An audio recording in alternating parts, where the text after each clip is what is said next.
ده كتاب من الكتب اللي المطبعة رفضت تطبعهم، اسمه The Embodied Mind، وتقريبا كانوا رافضين يطبعوا لي الكتب دي عشان صحتي النفسية مش أكتر. طبعت الكتاب في مكان تاني ووصل لي من حوالي أسبوع. في الأسبوع ده خلصت 160 صفحة من الكتاب من كتر ما الكتاب مستفز. اللي وداني الكتاب ده هو تساؤل قديم قوي، وهو ما هي النفس؟ النفس دي هي عبارة عن إيه وهي موجودة فين بالظبط؟ نسيت التساؤل ده من زمان عشان يرجع تاني وأنا ماشي في الشقة عادي جدا.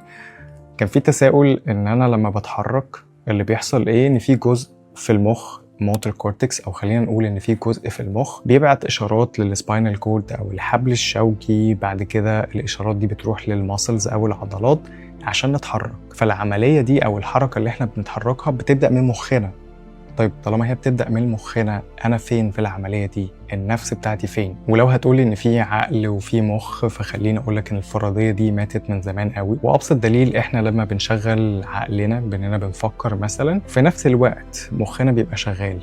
يعني مثلا لو انت فكرت في فكرة موترة مربكة، بتلاقي نفسك اتوترت، فالفكرة أثرت على مخك ومخك أثر عليك جسديا. مش بس كده، ده أول ما الفكرة بتظهر بيبقى فيه برين اكتيفيتي أو إشارات في المخ، فده بيفترض فكرة إن العقل والمخ هم أصلا حاجة واحدة. مش فاكر مين أول واحد بدأ يحط الفرضية دي، بس تقريبا ديكارت، وهو الفصل بين العقل والمخ. في حين إن أنت محتاج تسأل في الأول إن العقل دي هو حد كوينت أو أصاغ كلمة العقل، وبدأ يحط العقل تعريف احنا اتفقنا عليه، بس محدش فينا اتأكد ان هل دي حاجة فعلا موجودة ولا لا. اعتقد دلوقتي ممكن تخمنوا قد ايه الكتاب ده معقد. الكتاب ده بيحاول انا مش عارف هيجاوب ولا لا، بس سو فار هو بيحاول يجاوب على السؤال ده: ما هي النفس؟ هي موجودة فين؟ وايه طبيعة النفس؟ والفرق بين الكونشسنس والبرسبشن والاويرنس. والكتاب بيحاول يناقش التساؤلات دي من 3 جوانب. أول جانب الكوجنيتيف ساينس، وتاني جانب الفينومينولوجي. والفينومينولوجي لو مش عارفين المصطلح ده فبيتسمى بالعربي علم الظاهرتية أو الذاتية. والعلم ده من الفلسفة، أو مش علم، كان سي إن ده علم، بس الفرع ده من الفلسفة.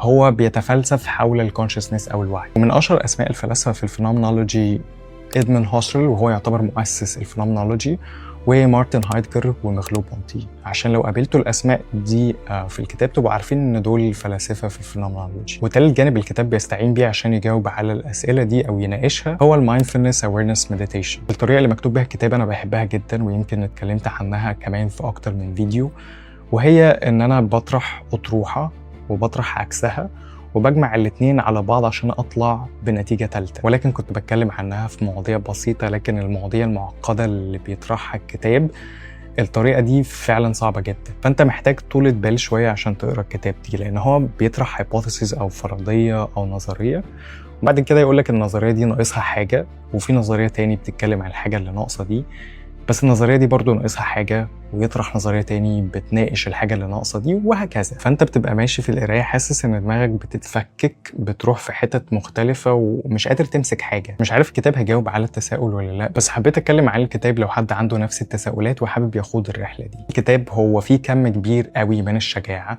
لان هم نازلين بيكسروا في مفاهيم فلسفية وعلمية.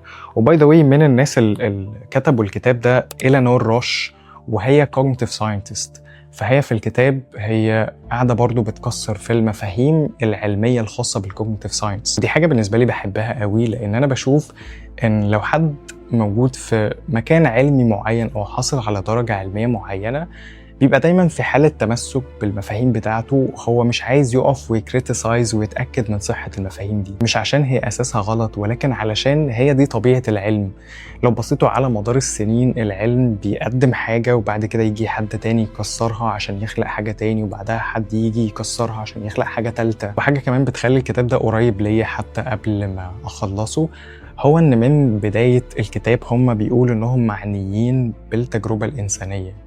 العلم بيقول إن إحنا بنتحرك بشكل معين، المخ بيبعت إشارات وبنتحرك بعدها. الفلسفة بتطرح بعض المفاهيم العقلانية الخالية من التجربة الإنسانية بتاعتنا. أحيانا بتبقى فيها عمليات عقلية إحنا مش متأكدين إن هي موجودة على أرض الواقع، فهم في الجوانب دي يعتبر بيحاولوا يلاقوا التجربة الإنسانية المحضة، يعني التجربة الإنسانية الخالية من أي أحكام مسبقة، مفاهيم مسبقة. وجودك في العالم ده، وعيك بنفسك، النفس لوحدها من غير مفاهيم مسبقة ومن غير أفكار ومن غير حاجات بتأثر عليها، إحنا هنختبر العالم ده إزاي لو إحنا موجودين في الحالة دي؟